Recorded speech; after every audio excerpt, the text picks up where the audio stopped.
Përshëndetje miq të nderuar të ekranit të televizionit Bojnë. Mirë se takohemi së bashku në emisionin Profesion. Sot kam kënaqësi dhe një nder të veçantë që gjindem në një zyrë ku vërtet kemi një eksperte në fushën e projekteve të Bashkimit Evropian. Bëhet fjalë për Leila Gjokovic, të cilën dua më njëherë ta falenderoj që pranoi ftesën për të bërë pjesë e këtij emisioni dhe për të ndarë eksperiencën tënde me gjithë shikuesit e televizionit Bojnë. Leila, shumë faleminderit. Faleminderit të Bojnit për interesimin që ka shprehur dhe që përcjell karrierën time, po ashtu dhe rritjen në karrierë dhe në profesionin tim si menaxher e projekteve ndërkombëtar, konkretisht në projektet IPA apo Bashkimit Evropian. Atëherë, Leila, unë jam mëse bindur se janë shumë të rinj, jo vetëm të rinj, por pothuajse gjithë shikuesit e televizionit Bojnë që kanë dëshirë të mësojnë më shumë mbi realizimin e projekteve siç e përmendë të Bashkimit Evropian. Janë vërtet kohëve të fundit shumë aktual, shumë të rëndësishëm dhe padyshim që ti do jesh ajo që do na tregosh më detajisht se si menaxhohet, si realizohet, si arritet suksesi në këtë drejtim. Atëherë pyetja ime e parë do ishte se çfarë do të thotë për ju të jeni menaxhere një projekti dhe si e përshkruani rolin tuaj në përditshmërinë tuaj. Do më thonë të jesh një menaxhere e projektit, posaçërisht Bashkimit Evropian apo IPA projekteve, do më thonë të jesh përgjegjëse për planifikimin, konceptin, idejen e vetë konceptit e projektit, po ashtu dhe koordinimin me partnerë ndërkombëtar, të jesh përgjegjës për zbatimin e vetë, po ashtu dhe monitorimin dhe raportimin financial, që është një gjë shumë e kyçur, shumë kyçe për këto projektet, po ashtu do të jetë e rëndësishme, një gjë shumë e rëndësishme është që të jetë përgjegjëse për koordinimin e ngushtë, do të thonë non-stop duhet me u koordinua me pas koordinimin e ngushtë me partner, po ashtu dhe me kolegë, gjë që më jep vullnet të vazhdoj me te dhe që më inspirojnë të shkruaj projekte dhe të vetë të zbatoj. Atëherë, cilat janë ato aftësitë kyçe faktikisht që duhet t'i ketë një menaxhere për të udhëhequr projekte të ndryshme dhe të ketë sukses në ato? Vërtet nuk janë projekte fare të vogla, janë projekte gjigante të themi kështu.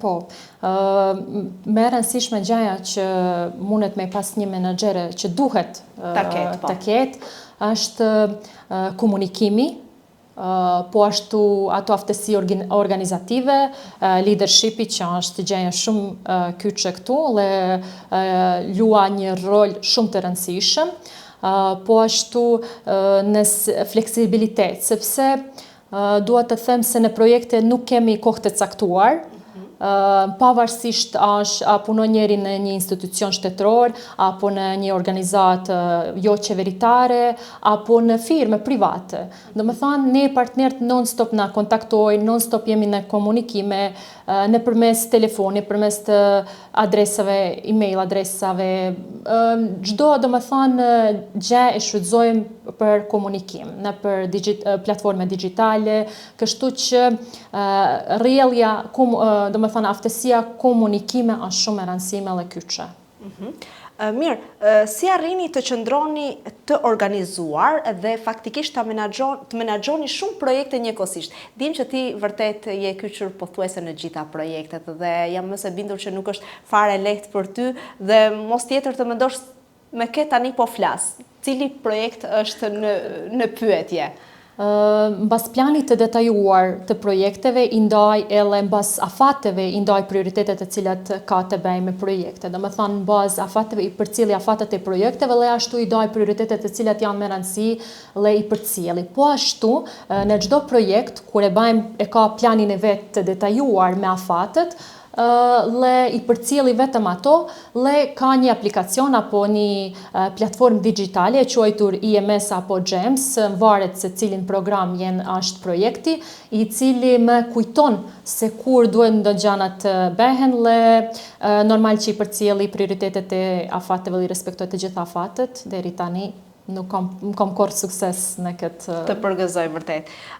Si përcaktoni faktikisht prioritetet dhe afatet për projekte të ndryshme që kërkojnë vëmendjen tuaj në të njëjtën kohë? Ka ndodhur që dy projekte të jenë paralelisht, të dy të kenë të njëjtin afat për të kryer? Po, gjithmonë, dhe më thanë, këto projektet që unë udhëheqi, gjithmonë i kena minimum 2 projekte, momentalisht i kemi 7 projekte të cilët i udhëheqim, kështu analizoj urgjencën e vetë të këtyre projekteve, do më thonë prioritetet tona, po edhe qëllimet e komunës së Tuzit ku donë të shkojmë le të cilat janë ato afatet përsëri, po përsëritëm, por përsëri i respektojmë afatet e projekteve dhe urgjencën e tyre shikojmë se si qka. Normal që edhe nëse vjen deri te ndryshimi i këtyre afateve apo nëse na duhet më shumë kohë, ne e modifikojmë dhe ato afate ndaj urgjencës apo prioritetet e projekteve të tillë.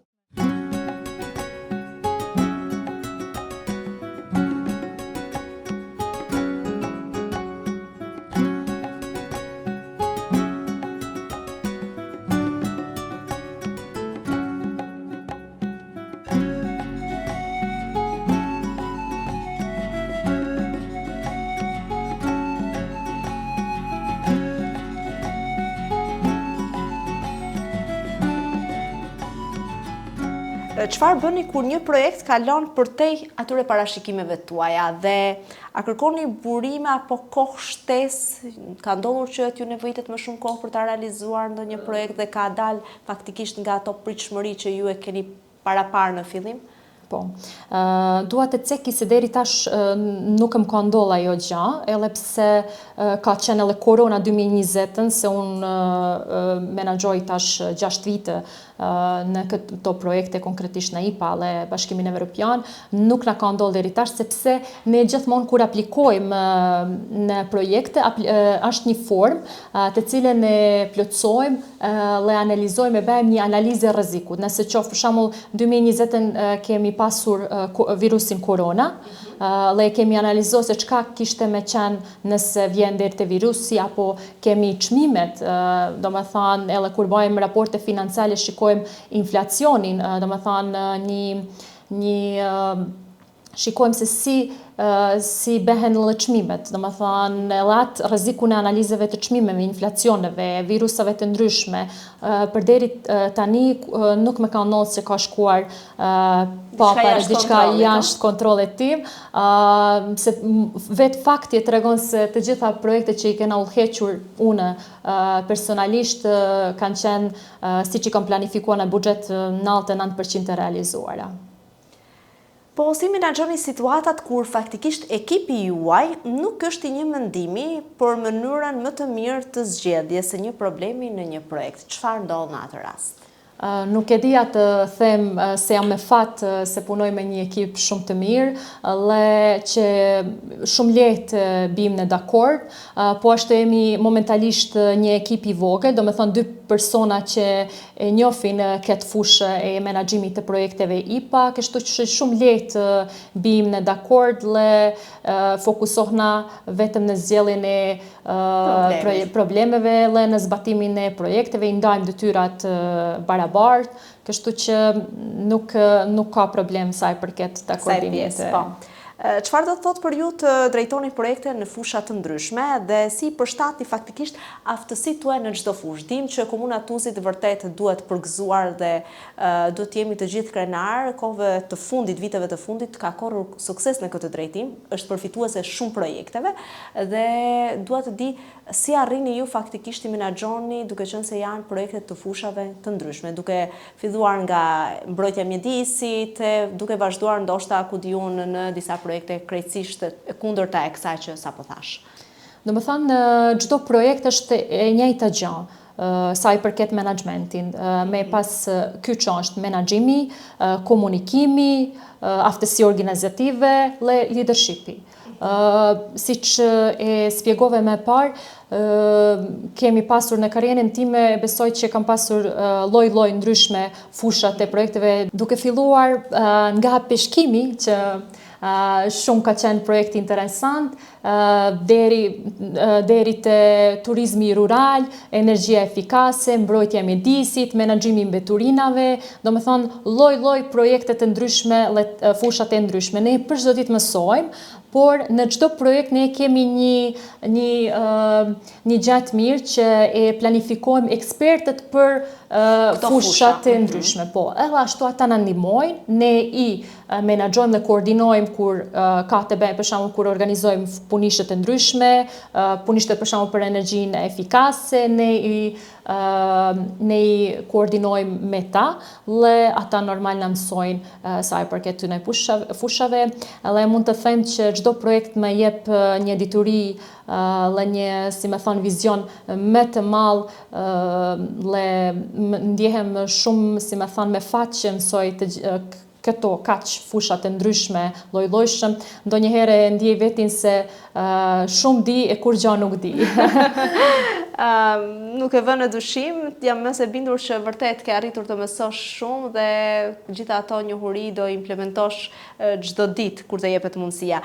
Atëherë, si e mat faktikisht suksesin e një projekti dhe çfarë indikatorësh përdorni për të vlerësuar arritjet e projektit?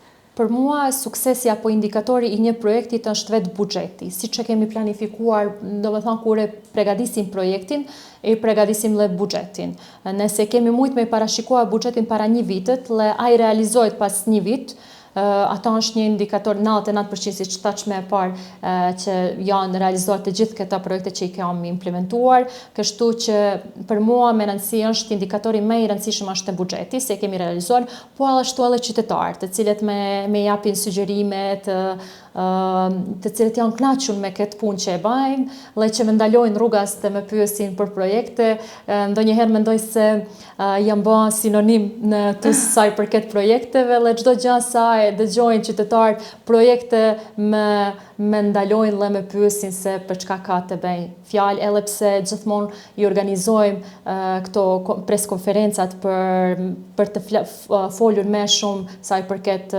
projekteve të tilla.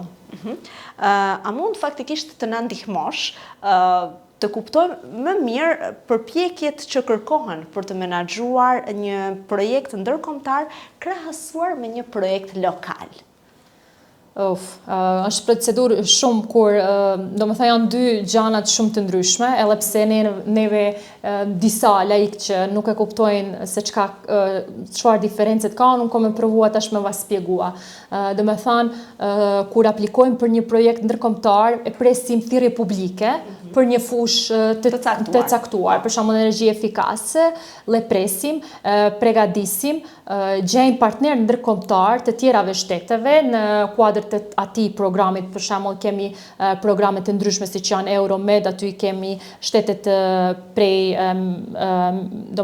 detit mediteran, po ashtu kemi dhe programin South Adriatic apo Adriatiku Jugor, aty kemi Italinë dhe Shqipërinë, dhe shikojmë cilat janë interesat e tyre, po ashtu dhe interesat e tonat, dhe së bashkut aplikojmë në atë fushë të tillë, nëse kemi të gjitha përbashkët idetë, e bëjmë një koncept idetë, konzorciumin dhe shkojmë në aplikim. Nëse kalon projekti, nëse kalon, atër normal që zbatojmë së bashku me këta partnerë ndërkombëtar. Domethënë, duhet thirrje publike, me gjetë partnerë nga Evropa të cilët janë interesuar, apo IPA shtetet, përderisa lokal është vetëm ju jeni si institucion apo organizata jo qeveritare apo një kompani jo profite, kështu që shumë lehtë është, vetëm një aplikacion, një formë ekziston, një gjë duke përcjellur vetëm afatët, një raport financiar shumë të vogël dhe narrativ, përderisa këta edhe janis me gjeti herë partneret, atër me evon koncept ideja, atër konzorcium, ka shumë hapa të ndryshme të cilat duhet të kalojnë sa përket shumë me kompleks. Mirë, cilat janë disa nga mësimet më të mëdha që ti faktikisht ke marrë gjatë karrierës tënde dhe si përdor ato në punën tënde të përditshme? Unë do doja paksa të ndalem të mësojmë më shumë mbi atë çfarë ka bërë Leila deri më sot. Nuk është vetëm ajo puna që ajo bën viteve të fundit këtu në komunën e Tuzit, po besoj karriera jote ka filluar diku tjetër dhe ti natyrisht ke marrë me vete shumë njohuri të cilat I ke arritur dhe sot gjitha ato njohuri I ke hedhur në punë këtu. Duke marrë parasysh se unë kam punuar në Kombet e Bashkuara, dhe konkretisht të UN.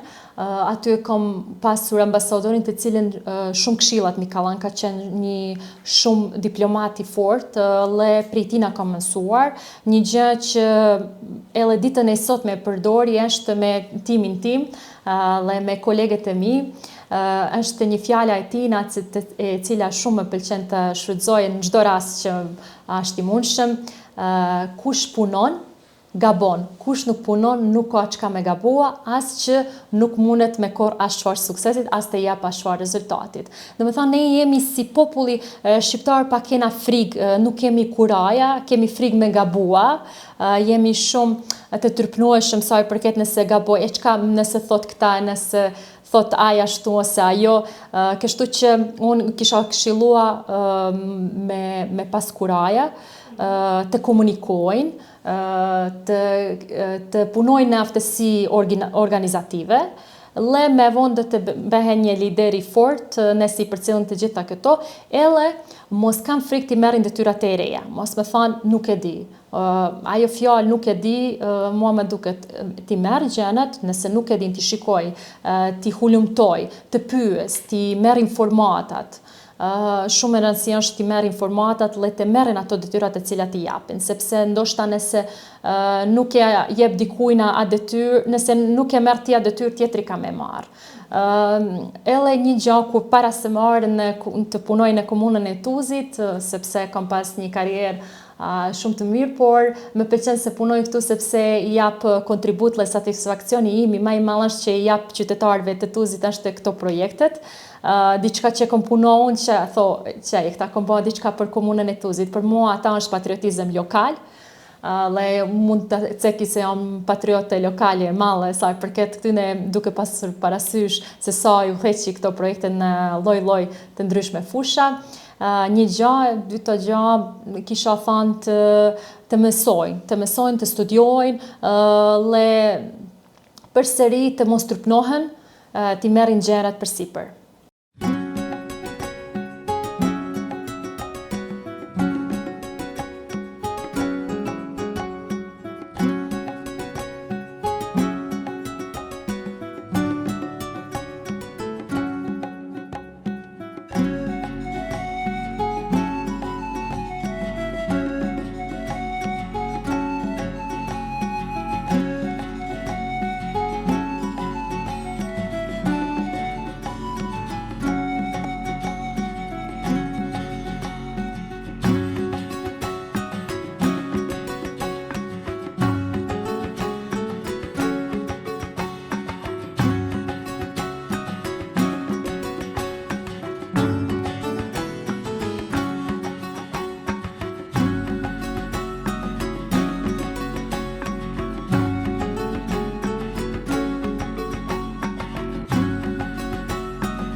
Bukur, atëherë unë do doja faktikisht të mësoja edhe se si mund të ndihmojsh apo të ndihmoni njëri tjetrin në ekip që të mos të humbisni atë motivimin dhe energjinë në fund të një projekti të gjatë dhe të lodhshëm. Dim që projektet zgjasin edhe me vite, 2, 3, 4 edhe 5 vite. Ka ndodhur që ti përmendë në fillim që faktikisht ju jeni 2. Besoj ndihmoni njëra tjetrën, janë ato ulje, ngritje, por dua paksa të shkoj edhe në atë aspektin kur bashkëpunoni edhe me njerëz nga jashtë. duke qenë se shpesh herë ti edhe përmend e angazhoni ekspert të fushave të ndryshme, a ndodh që nganjëherë dikush lollet, mërzitet, nuk i shkon puna mirë dhe ju duhet faktikisht ta motivoni ta shtyni të ecë përpara? Normal. Shumë herë na ka ndodhur ajo gjë, edhe pse bashkë për atë punë se jena lack of staff, si thojnë Amerikanë, do me thonë nuk kemi staffin e vogël, e kemi vetëm 2 persona, është një peshë e madhe, ashtu që por e motivojnë njëra tjetrin në bazë satisfakcionit e qytetarëve.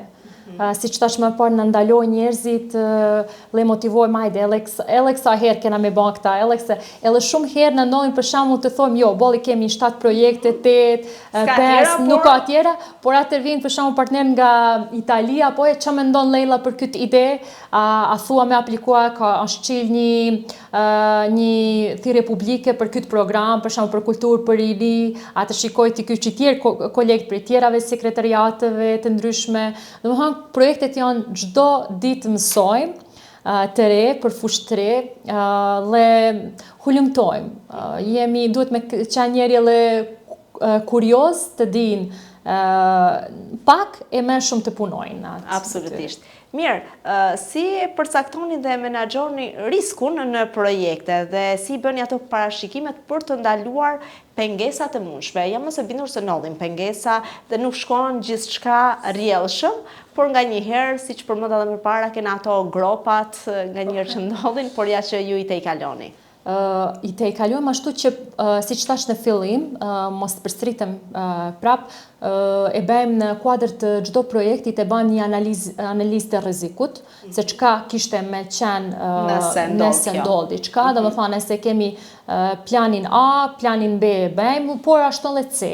Do të thonë i parashikojmë të gjithat, i merrim inflacionin, i merrim viruset e ndryshme, çka kishte me ndodhur nëse për shembull mbyllemi përsëri si 2020 kemi qenë mbyllur në karantinë, sa di unë, ashtë në kohën e koronës, kështu që çka kishim me bë, ashtu që në bazë asaj analizës ne i parashikojmë këto rreziqet. Po. Si përshtatni faktikisht strategjitë tuaja në menaxhim për të krijuar projekte që kanë ndikim të qartë dhe pozitiv në shoqëri? Unë jam mëse bindur se gjithmonë ju bëni për zgjedhjen e projekteve, ato që janë të dobishme për komunën tonë dhe shpeshherë përmendet që ju keni interes që qytetarët të jenë të kënaqur apo jo? Ato është ne jemi në shërbimin e qytetarëve dhe gjithmonë mendoj për qytetarët tonë. Se edhe vetë jam qytetarja e vetë e Tuzit, si individue.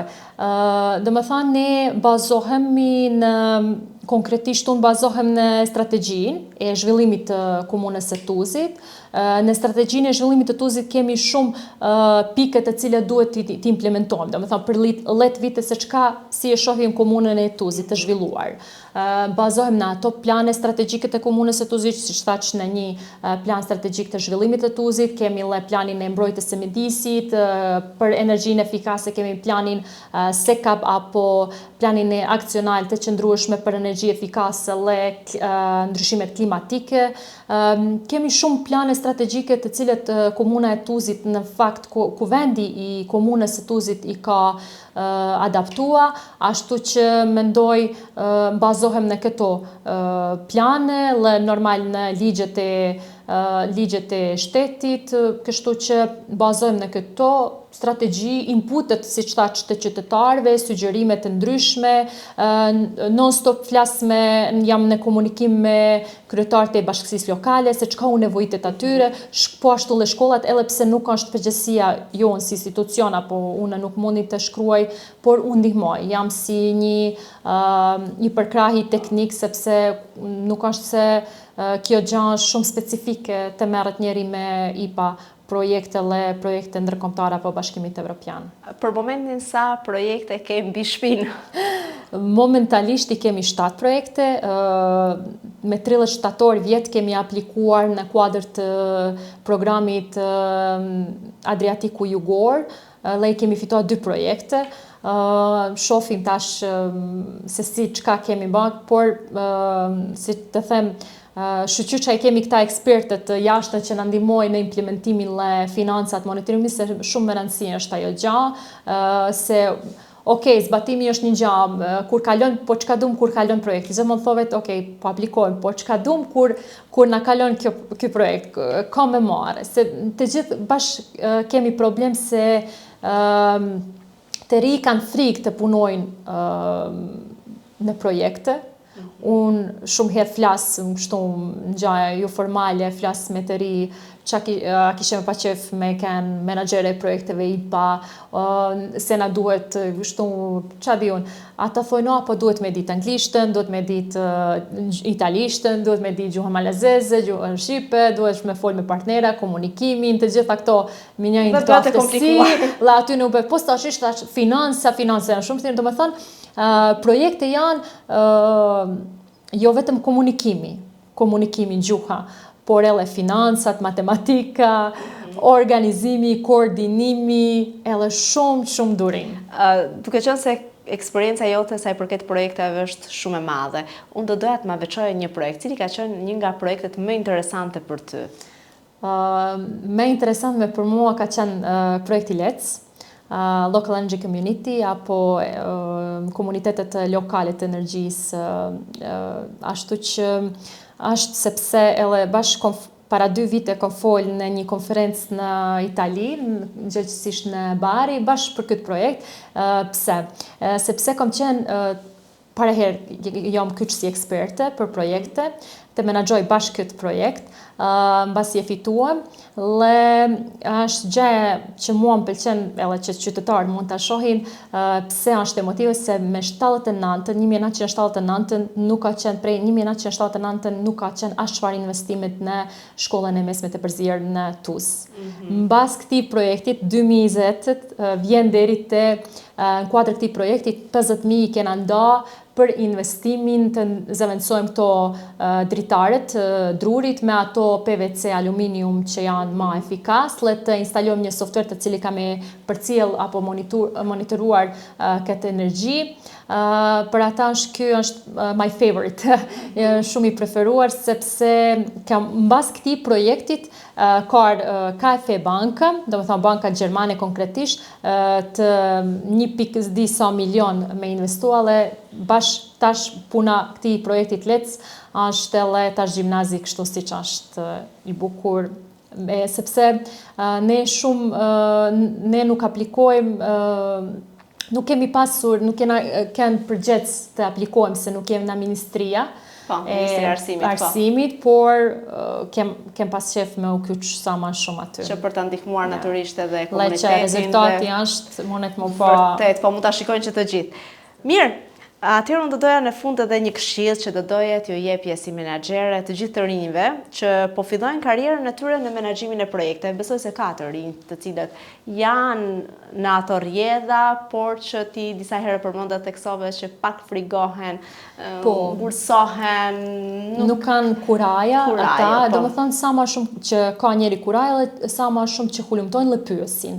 Një gjë e mirë është që unë kur kam qenë më re në fillimin e karrierës time, unë non-stop kam pyetur. Ashtu edhe kam fituar diturinë. Edhe posaçërisht për këtyre ekspertëve shumë edhe pse ndonjëherë ka herë më duken se janë egoiste, nuk duan të dajnë diturinë, dhe njohuritë, sepse normal ata i shesin diturinë ashtu vetin, por të lypin të kërkojnë sa më shumë dituri dhe mos të ikin detyrave të ndryshme. Leila, vërtet ishte shumë kënaqësi, jam e së bindur që ka qenë një emision i cili do shërbej shumë të rinjve, e në veçanti atyre të cilët janë të interesuar të marrin përgjegjësi dhe të punojnë pse jo projekte IPA. Ty të uroj shumë suksese, punë të mbar, uroj që t'ja dalësh sa më lehtë këtyre projekteve dhe të kesh shumë sukses në karrierën tënde dhe mos të ndalesh me kaq. Shumë faleminderit. Faleminderit juve shumë. Faleminderit ty. Miq të nderuar, faleminderit edhe juve për vëmendjen. Ju përshëndes dhe ju uroj shikim të këndshëm të programit tonë në vazhdim. Bashkë, mirupafshim.